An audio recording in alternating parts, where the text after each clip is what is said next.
Central cabinet ने one nation one election पर बनाई गई उच्च स्तरीय कमेटी की सिफारिशों को मंजूर कर लिया है।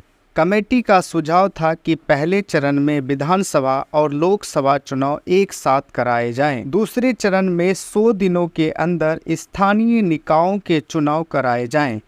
इस कमेटी की अध्यक्षता पूर्व राष्ट्रपति रामनाथ कोविंद कर रहे थे।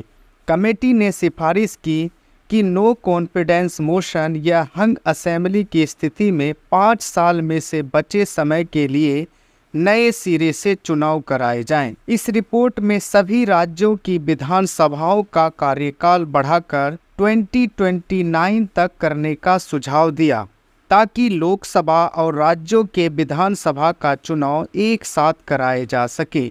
कई दिनों तक विशेषज्ञों और स्टेक होल्डर से विचार विमर्श करने के बाद कमेटी ने 18,000 से अधिक पन्नों की रिपोर्ट सरकार को सौंपी और कहा गया कि 15 अगस्त 1947 को जब भारत को आज़ादी मिली तब देश में पहला चुनाव कराया गया।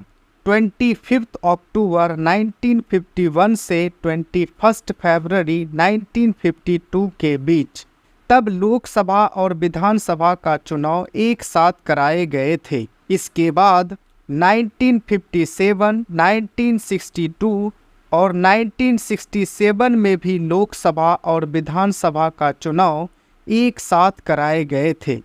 अब वन नेशन वन इलेक्शन का समर्थन करने वालों का कहना है कि चुनाव में ब्लैक मनी का बड़े पैमाने पर इस्तेमाल होता है। अगर एक साथ चुनाव होते हैं तो इसमें काफ़ी कमी आएगी। इसके अलावा चुनाव खर्च का बोझ कम होगा, समय कम लगेगा और पार्टियों और उम्मीदवारों पर खर्च का दबाव भी कम होगा।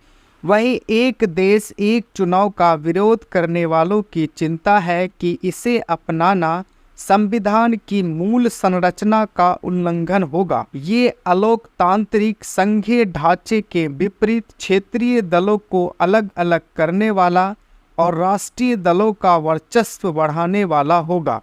ये व्यवस्था को राष्ट्रपति शासन की ओर ले जाएगी।